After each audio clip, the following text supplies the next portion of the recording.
France Inter. Il est 5h12, les chroniques littorales, un invité tous les jours au micro de José-Manuel Lamarque. Bonjour José-Manuel.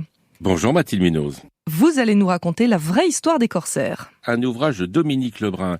Parce que les corsaires, qui sait, et ça nous le savons grâce à Dominique Lebrun, les corsaires ça a commencé avec les Vikings et on peut dire que ça s'est terminé à la Seconde Guerre mondiale. C'est ça Dominique Lebrun ? C'est une hypothèse historique. Enfin, c'est vous qui l'écrivez quand même. Oui, je pose la question. Si on voit la question d'un point de vue strictement juridique, on aboutit à telle réponse. Si on voit la question d'un point de vue strictement historique, on arrive à une autre réponse. Autrement dit, dans un cas, les Vikings sont des pirates parce qu'ils ne sont pas organisés, ne représentent rien. Différence entre pirates et corsaires là, parce que là on parle des corsaires. Hein. Oh là là. Commençons par leçon numéro 1. Oui, quand même. Les corsaires pour les nuls. Le principe de la guerre de course. Le corsaire, et ça existe depuis le Moyen-Âge.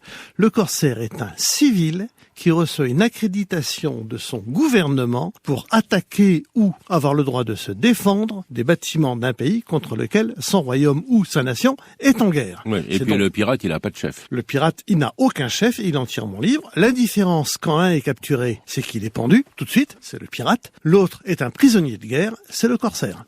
Donc les Vikings pour vous, pirates ou corsaires ? Parce que vous posez la question quand même. Alors pour moi, personnellement, je dirais corsaire, parce qu'on a analysé les attaques des Vikings en France et on voit qu'ils répondent à un plan global extrêmement avancé. On ne sait pas trop comment, mais les faits sont là, c'est-à-dire des attaques simultanées, organisées dans le temps, dans les lieux, ce qui veut dire que ces gens combattent pour une cause qui les dépasse personnellement, et à ce titre, ça devient des corsaires.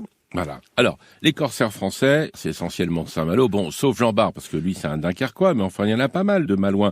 Et puis, les grands noms, les Surcouf, c'est Duclos Guyot, Cassard, Duguay-Trouin, Jean Lafitte aussi. Mais Lafitte, c'est plutôt le sud-ouest, Lafitte. Alors, Lafitte, c'est du sud-ouest, ouais. Passé aux États-Unis d'Amérique, mais corsaire pour des pavillons d'Amérique du Sud contre les navires américains. Ah lui, c'était un malin. Je recommence ou vous avez compris ? Non, c'est un malin. On a compris que c'était vraiment un malin. Donc les ports de corsaires, il y avait Dunkerque, il y avait Saint-Malo, il y avait Bayonne aussi, il faut pas l'oublier. Bayonne, il y avait plein d'autres petits ports moins connus. Il y avait Morlaix, par exemple, La Rochelle. Et puis vous, les corsaires, alors on se retrouve avec vous à la Première et la Seconde Guerre mondiale. Et c'est là autre forme de corsaire. Alors la bascule historique que j'évoquais, c'est que en Première Guerre mondiale, nous avons les premiers cargos corsaires allemands, dont un grand voilier. Et l'idée, ce sont des bateaux qui sont déguisés en navires civils pour attaquer des navires civils, mais dont l'équipage est absolument militaire. Dans un premier temps, dans la mesure où ils respectent les lois de la guerre, qui consistent à faire en sorte que l'équipage des cargos attaqués soit toujours sauf, on peut les accepter comme corsaires dans la tradition, on va dire, juridique habituelle, juste avec cette exception que ce sont quand même des militaires.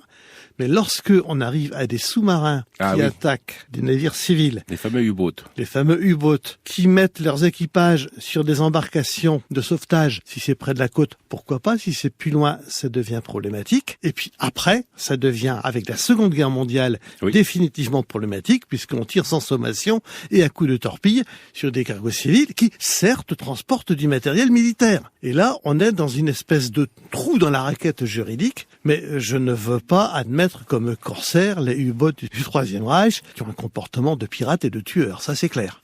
Et votre corsaire historique préféré ?